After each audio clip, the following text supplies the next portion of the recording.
7th class की geography के 3rd chapter के बारे में। The chapter name is our changing अर्थ।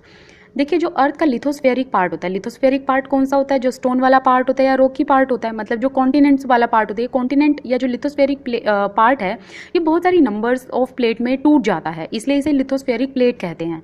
और जो ये लिथोस्फेरिक प्लेट होती है ये मूव करती रहती है, लेकिन ये मूव बहुत ही स्लोली करती है, बहुत ही स्लोली कि हमें पता भी नहीं चलता है।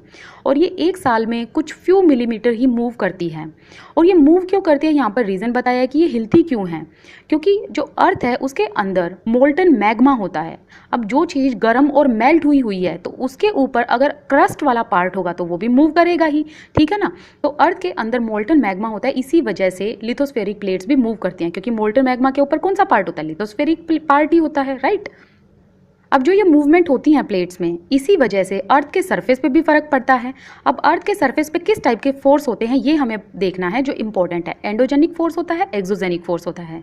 एंडोजेनिक नाम से समझ आ रहा है मतलब इनसाइड, ओके। और एक्सोजेनिक नाम से समझ आ रहा है एक्स मतलब बाहर का, आउटसाइड पार्ट, राइट। तो एंडोजेनिक क्या पार्ट होता है? जहाँ जब ये फोर्स या जो बल है वो अर्थ के इंटीरियर में होता है, ठीक है। और जो एक्सोजेनिक पार्ट होता है वो होता है जो अर्थ के सरफेस पे होता है। तो अर्थ की मूवमेंट देख लेते हैं एक बार। Endogenic and exogenic. एंडोजेनिक में क्या होता है? जैसे सडन फोर्सेस होते हैं, डायस्ट्रॉफिक फोर्सेस होते हैं। सडन फोर्सेस कौन से होते हैं? जैसे अर्थक्वेक हो गया, वोल्केनो हो गया, लैंडस्लाइड हो गया। डायस्ट्रॉफिक कौन से होते हैं? जैसे कि बिल्डिंग वगैरह गिर जाती है ना, कुछ ऐसा नुकसान होता है। एक्सोजेनिक फोर्सेस क्या होते हैं? जैसे कि इरोजन हो गया। इरोजन किसका हो गया?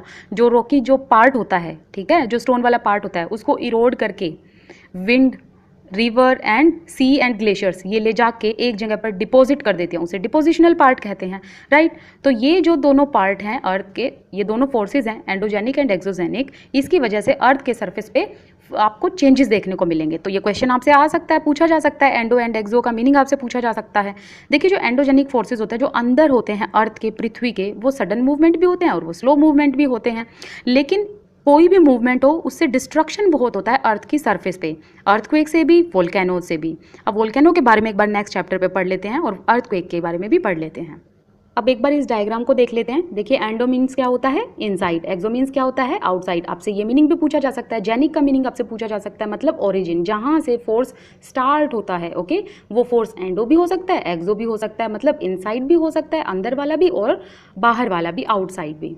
अब यहाँ पे देख लेते हैं। देखिए वोल्केनो क्या होता है? एक वेंट के थ्रू निकलता है, मतलब एक ओपनिंग के थ्रू। ये है ओपनिंग वाला पार्ट, ठीक है। डायग्राम को एक बार बाद में देखेंगे, बट डेफिनेशन देख लेते हैं।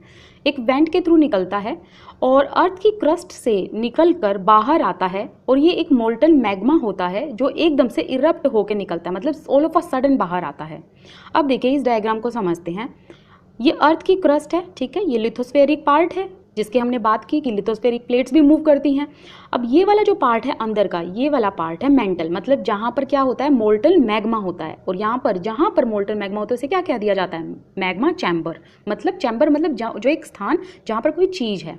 अब ये क्या है? ये वाला जो पार्ट आपको रेड रेड दिख रहा है ये है एक वेंट, इसको कहते हैं ओपनिंग, मतलब इस वाले पार्ट से। अब देखिए कोई चीज़ है और बहुत गर्म हो रखी है वो, तो जहाँ से उसे ओपनिंग मिलेगी वो वहीं से इरप्ट होगा, वहीं से ही निकलेगा, ठीक है। तो जहाँ से निकलेगा उस पार्ट को कहते हैं वेंट, ओके। यहाँ से फिर एकदम से all of a sudden erupt हो जाता है, मतलब बाहर निकलता है। तो ये वाला जो पॉइंट है जहाँ से निकलता है उसको कहते हैं क्रेटर, ओके। और जब ये नीचे जाके ऐसे जम जाता है तो इसे कहते हैं लावा। और ये यहाँ पर क्या प्रोड्यूस करता है? गैसेज एंड ऐश। तो आपसे कुछ ऐसे क्वेश्चन पूछे जा सकते हैं, ध्यान रखना और ध्यान से इसको पढ़ना। अब क्वेश्चन बहुत इंपॉर्टेंट ये भी आता है, अर्थक्वेक पूछा जा सकता है आपसे, फोकस भी पूछा जा सकता है, और आपसे एपिसेंटर्स भी पूछा जा सकता है। देखिए लिथोस्फेयर प्लेट में जब वाइब्रेशन होती है अर्थ के ऊपर और वो वाइब्रेशन पूरी अर्थ पर ट्रेवल करती है तो उसे क्या कहा जाता है? अर्थक्वेक कहा जाता है, ओके। तो आप ये डेफिनेशन भी याद रखेंगे, आप इसको अच्छे से समझेंगे। अब बात करते हैं फोकस एंड एपिसेंटर की। इसमें आपको डिफरेंस जरूर जानना है, ठीक है। एक बार हम डायग्राम के थ्रू भी इसको समझेंगे। अभी अर्थ की क्रस्ट का वो पार्ट जहाँ पर मूवमेंट क्या होती है? स्टार्ट होती है। मेरी बात का ध्यान देना, मैंने कहा स्टार्ट होती है। वो कौन सा पार्ट होता है? वो कहलाता है फोकस, ओके। और जहाँ से स्टार्ट होती है इसी के ऊपर जो सरफेस होता है, फोकस के बिल्कुल जो ऊपर वाला सरफेस होता है, ऊपर वाला पार्ट होता है, उसे कहते हैं एपिसेंटर। एक बार हम इसको डायग्राम से देख लेते हैं। देखिए यहाँ से क्या हुआ? ये पहले तो मैं आपको बता दूं, ये जो पार्ट इन्होंने ये बना रखा है ये है अर्थ की लेयर्स। आपको हमने ऑलरेडी लास्ट चैप्टर में करा था ना कि अर्थ की बहुत सारी लेयर्स होती हैं, तो ये है लेयर्स। ओके, लेयर्स में जो ये नीचे वाला पार्ट है, सपोज कीजिए यहाँ से अर्थक्वेक जो है वो स्टार्ट हुआ है, तो इसको कहेंगे फोकस। ओके, जहाँ से स्टार्ट हुआ है नीचे से।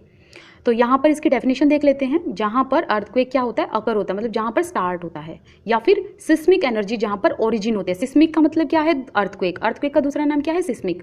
तो सिस्मिक एनर्जी जहाँ से ओरिजिन होती है, जहाँ से उसकी उत्पत्ति होती है, ये वाला पार्ट क्या हो गया, फोकस। अब इसी के ठीक ऊपर लेयर में जाके एक सरफेस वाला जो पार्ट होगा, बिल्कुल ऊपर वाला पार्ट एपी सेंटर होता है। ठीक है, आप समझे मेरी बात। फोकस के बिल्कुल ऊपर जाके जो सरफेस का ऊपर वाला वो पॉइंट होगा वो एपी सेंटर कहलाएगा।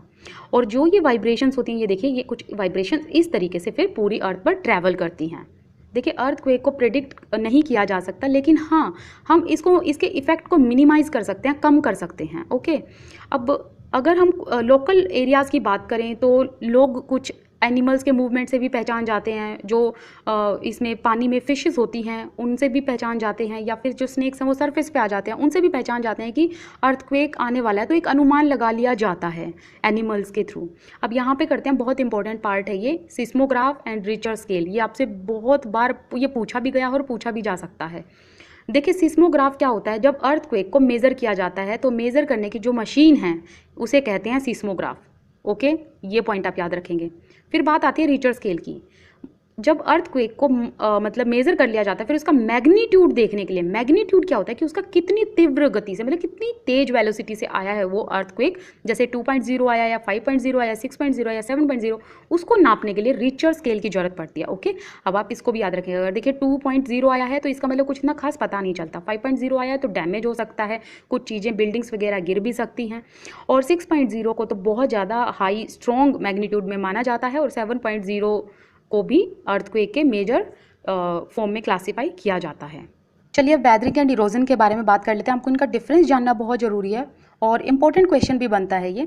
देखिए, वेदरिंग क्या होता है, जब ब्रेकअप हो जाता है रॉक्स का अर्थ की सरफेस पे, मतलब अर्थ की सरफेस पे रॉकी पार्ट कोई भी, जैसे कि माउंटेन लगा लो, प्लेट्योज लगा लो, या फिर आप कोई भी रॉकी पार्ट लगा लो। ओके, जब उसका कोई रॉकी पार्ट में से जब कोई उसका छोटा छोटा पार्ट रॉक्स का गिरता रहता है, ठीक है, ब्रेकअप हो जाता है, मतलब ब्रेक डाउन हो जाता है, उसे कहते हैं वेदरिंग। जैसे कि आप अपने सामने कोई भी XYZ कोई भी आप एग्जांपल ले लो, जैसे कि आपके हाथ में अगर पेन है तो ये पेन को आप यहाँ से ऐसे ऐसे तोड़ दोगे, तो ये क्या हो गया, ब्रेक डाउन हो गया। तो ये क्या कहलाएगा, ये कहलाएगा वेदरिंग। ओके, सिर्फ ब्रेक अप होना ही वेदरिंग कहलाता है। लेकिन इरोजन क्या होता है, जब वो चीज़ जो ये गिरी हुई है या जो ये टूटी हुई है, इसको एक जगह से दूसरी जगह पर ले जाके शिफ्ट कर देते हैं, वो कहलाता है इरोजन। और ये किसकी वजह से होता है, और इसको एक टर्म ये याद रखना, वियरिंग अवे, मतलब लैंडस्केप पर जो ये छोटे छोटे टुकड़े अर्थ के जो क्रस्ट के रॉकी पार्ट के ये जो गिरे हुए होते हैं, ये water, wind, ice and glaciers के थ्रू एक पॉइंट से दूसरे पॉइंट पर दूसरी जगह पर डिपॉजिट कर देते हैं। मतलब ये जो एजेंट है ये अपने साथ इनको बहा के ले जाते हैं इन मटेरियल को, और फिर एक जगह पर जाके डिपॉजिट कर देते हैं। और यहाँ पर जब ये डिपॉजिट हो जाते हैं तो यहाँ पे एक अलग लैंड फॉर्म क्रिएट कर देते हैं। ठीक है, यही बात इसमें यहाँ पे कही गई है कि जो इरोडेड मटीरियल है इसको कैरी अवे किया जाता है या ट्रांसपोर्ट किया जाता है एक जगह से दूसरी जगह पर, वाटर, विंड और ग्लेशियर्स इन सब की सहायता के तहत, और फिर बाद में एक जगह पर जाकर ये डिपॉजिट हो जाते हैं। और जब ये डिपॉजिट हो जाते हैं, इस प्रोसेस को, मतलब जो ये प्रोसेस है इरोजन का और डिपोजिशन का, ये क्या कर देता है, वेरियस लैंड फॉर्म क्या कर देता है, बना देता है अर्थ के ऊपर। अब बात करते हैं वाटरफॉल की। देखिए, जब कोई रिवर ऊपर से नीचे स्टीप एंगल में गिरती है तो उसे कहा जाता है वाटरफॉल। और ये किससे गिरती है, एक रॉक सरफेस से गिरती है, एक हार्ड सरफेस से गिरती है। अब इस रॉक में भी क्या होता है, एक हार्ड रॉक होता है, एक सॉफ्ट रॉक होता है। तो देखिए, जो हार्ड रॉक है उसका इरोजन इतनी जल्दी नहीं होगा, उसके जो वेदरिंग है वो इतनी जल्दी नहीं होगी, लेकिन सॉफ्ट रॉक की वेदरिंग और इरोजन भी बहुत जल्दी होगा। तो इसलिए ये ऐसा रूप ले लेती है, मतलब ऐसे ड्रिफ्ट हो जाती है कि एक तरफ तो हार्ड रॉक है और जहाँ से ड्रिफ्ट हो गई यहाँ पे सॉफ्ट रॉक है ना। तो फिर इसी वजह से जब वो देखिए, ये हार्ड रॉक है, ये सॉफ्ट रॉक है, अब यहाँ से पानी जाएगा तो हार्ड रॉक में इरोजन नहीं हुआ तो ये ऊपर उठा रह गया, लेकिन सॉफ्ट रॉक में इरोजन हो गया टूट के, तो ये नीचे ऐसे स्टीप में मतलब नीचे ऐसे बेंट हो गया, ठीक है पानी, क्योंकि जो अंदर का रुख है वो इरोड डाउन हो चुका है। ओके, तो इसलिए ऐसे करके इसमें वेव्स बन जाती हैं। ओके, इसे कहते हैं, जो ये वेव्स ऐसे बन जाती हैं, ये ट्विस्ट बन जाते हैं, ये टर्न्स बन जाते हैं। देखिए twist and turn, twist and turn, ये जो बन जाते हैं इनको कहते हैं मिएंडर्स। और ये बहुत इंपॉर्टेंट क्वेश्चन है, पूछा जा सकता है आप लोगों से ये।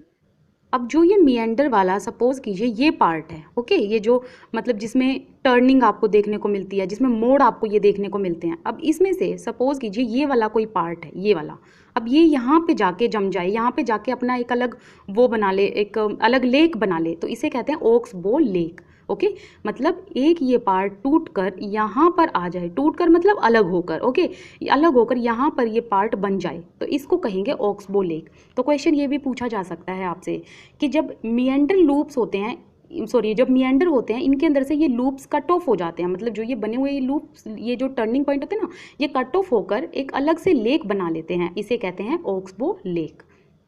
देखिए कई बार क्या होता है, रिवर ओवरफ्लो कर जाती है अपने किनारों से, अपने उसकी जो बैंक मतलब जो उसके किनारे होते हैं, ठीक है, और फिर वो फ्लड का रूप धारण कर लेती है, राइट, और वो नेबरिंग एरियाज जो होते हैं आसपास के, वहाँ पर फ्लड आ जाती है, और वो फ्लड क्या करती है, अपने साथ फाइन सोइल्स को लेके जाती है और सेडिमेंट्स को अपने किनारों पर जमा देती है। अब सेडिमेंट्स क्या, देखिए यहाँ पर ये जो पार्ट है, जैसे आप ये देख सकते हैं, ये वाला पार्ट जो है ना, इनके किनारों पर जम जाता है, जो फाइन सोइल होती हैं, तो यहाँ पर ये क्या बना लेते हैं, फूड प्लेन बना लेते हैं। ओके, तो ये फूड प्लेन बना लेते हैं, और जो ये उठा हुआ पार्ट होता है फूड प्लेन्स में भी, इसके किनारों पे, इसको कहते हैं लेव्स। तो ये आपको जरूर टर्म्स याद रखनी है, टर्म्स पूछी जाती हैं। अब देखिए ऊपर वाले बॉक्सेस में एक बार देख लेते हैं, यहाँ से आपसे क्वेश्चन जरूर पूछा जा सकता है। एक तो आपसे ये पूछ सकते हैं हाईएस्ट वाटरफॉल का नाम। हाईएस्ट वाटरफॉल कौन सा है, एंजल फॉल्स ऑफ वेनेजुएला, और ये कहाँ पर है, कौन से कॉन्टिनेंट में, साउथ अमेरिका में। तो आपको ये नाम जरूर याद रखना है। फिर आपसे नियाग्रा फॉल्स के बारे में पूछ सकते हैं, इसकी लोकेशन, ये कनाडा एंड यूएसए इनके बॉर्डर के बीच में पड़ता है, बिल्कुल। ओके, और कनाडा एंड यूएसए कहाँ पर, कौन से कॉन्टिनेंट में, नॉर्थ अमेरिका। फिर विक्टोरिया फॉल्स के बारे में भी पूछ सकते हैं, जो जाम्बिया एंड जिम्बाब्वे के, जो अफ्रीका में है, उनके बॉर्डर्स के बीच में पड़ता है, ठीक है। तो आपको ये पक्का पता होना चाहिए, क्वेश्चन बिल्कुल आ सकता है यहाँ से। जो भी बॉक्सेस में डू यू नो वाले क्वेश्चन दिए हुए हैं, ये जरूर याद रखने हैं आपको। अब देखिए जो मेन रिवर होती है, इसकी छोटी छोटी स्ट्रीम्स टूट जाती हैं ऐसे, ये देखिए आप यहाँ पे, इसमें आप ये देख सकते हैं ब्लू कलर में, ये छोटी छोटी स्ट्रीम में टूट जाती हैं, तो इसको कहते हैं डिस्ट्रीब्यूटरीज, मतलब जिसकी सहायक नदियाँ होती हैं, राइट। और जब ये डिस्ट्रीब्यूटरीज होती हैं, ये इनका अपना एक माउथ होता है। माउथ कहने का मतलब है कि जहाँ पर सेडिमेंट्स जम जाते हैं। सेडिमेंट्स होते क्या हैं, जो सोइल के फाइन पार्टिकल्स होते हैं, या और भी जो रॉकी पार्ट हो गया, या जो फॉसिल्स हो गए, वो सब एक जगह पे जाके जम जाते हैं इसके माउथ में, और वहाँ उसको क्या कह दिया जाता है, डेल्टा कह दिया जाता है, ठीक है। ये भी क्वेश्चन आपसे पूछा जा सकता है, इंपॉर्टेंट क्वेश्चन है। देखिए जो सी वेव्स होती हैं, इनके अंदर राइज एंड फॉल होता है। जब ये राइज एंड फॉल होती हैं, या फिर जब ये रॉक से टकराती हैं, तो ये कंटिन्यूसली टकराती हैं, जो पत्थर होता है ना, उससे पानी बार बार जब टकराएगा, तो इस पत्थर में होलो लाइक केव्स बन जाती हैं। होलो मतलब जो एम्प्टी होती हैं, बिल्कुल खाली ऐसे, तो ये होलो लाइक केव बन जाती हैं, इसको कहते हैं सी केव्स। ओके, और मतलब एक केव का मतलब क्या होता है कि गुफा होती है ना, तो वो यहाँ से एम्प्टी होकर ये चट्टान जब ये ऐसे नीचे गिर जाती है, जब पानी से बार बार टकराता है, तो ये केव बन गई, तो इसे कहते हैं सी केव्स। और जब यही केव, मतलब यही कैविटी का यहाँ कहने का मतलब, जो ये एम्प्टी जो ये पार्ट है, जब बिल्कुल बड़ा होता जाता है, मतलब बिल्कुल खाली हो जाता है, तो उसे सी आर्च कहते हैं। मतलब एक आर्च जैसा फॉर्म बना लेते हैं। और मैं आर्च की आपको शेप बताऊं तो कुछ ऐसी ही शेप आर्च की होती है ना, तो यहाँ पर इसको कहा गया है सी आर्च। और जब जो ये रूफ वाला पार्ट है, ये भी ब्रेक हो जाता है और सिर्फ वॉल रह जाती है, मतलब एक दीवार सी रह जाती है, उसे कहते हैं स्टैक्स। ओके, तो इस फीचर को कहते हैं स्टैक, और ये भी बहुत इंपॉर्टेंट क्वेश्चन है। और सी क्लिफ किसे कहते हैं, जो ये पार्ट होता है ना, ये रॉकी पार्ट, जो ये बिल्कुल वर्टिकली होता है, मतलब ऊपर जो खड़ा हुआ होता है सी वाटर के, इसको सी क्लिफ कहते हैं। और जो सी वेव्स होती हैं, ये सेडिमेंट्स जमा कर देती हैं अपने शोर्स पे, उसे कहते हैं बीचेस। ओके, देखिए ग्लेशियर्स की बात करें तो ग्लेशियर्स क्या होता है, रिवर ऑफ आइस, मतलब जो आइस जहाँ पर फ्लोट करती है। अब जो ये आइस है, ये मेल्ट डाउन होकर वाटर का रूप ले लेती है, और फिर ब्यूटीफुल सी लेक बन जाती है माउंटेन्स में। अब जो ये वाटर है, जो ग्लेशियर से बना हुआ है, इस आइस से बना है, ये वाटर अपने साथ रॉक्स के बिग स्मॉल पार्ट्स भी अपने साथ ले जाता है, या फिर सैंड या सिल्ट है, इन सबको अपने साथ ले जाकर एक जगह पे डिपॉजिट कर देता है। तो जब डिपॉजिट हो जाते हैं तो उन्हें क्या कहते हैं, ग्लेशियल मोरेन्स। अब ग्लेशियल क्यों कहा गया है, क्योंकि ये ग्लेशियर मतलब जो इसकी आइस है, उसका जो वाटर के फॉर्म में जब वो ट्रांसफॉर्म हुई, जब अपने साथ फिर वो इरोड करके ले गई, तो इसलिए इसे ग्लेशियल कहा जाता है, ग्लेशियल मोरेन्स। इंपॉर्टेंट क्वेश्चन है, याद रखेंगे आप।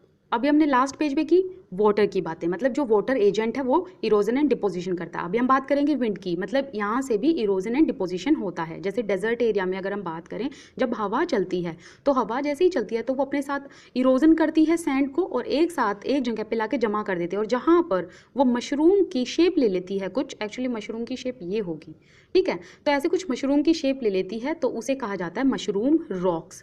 देखिए जब विंड ब्लो करती है तो अपने साथ वो लिफ्ट करती है सैंड को, ट्रांसपोर्ट कर देती है, तो जहाँ पर जाकर विंड रुकती है तो वहाँ पर वो सैंड फॉल डाउन हो जाती है ना, और फिर वहाँ पर जाकर वो क्या हो जाती है, डिपॉजिट हो जाती है। डिपॉजिट होने के बाद वो हिल लाइक स्ट्रक्चर बना लेते हैं। देखिए ये जैसे कि ये आप देख सकते हैं शेप बिल्कुल पिक्चर में साफ साफ दिखाया गया है, इनको कहते हैं सैंड ड्यून्स।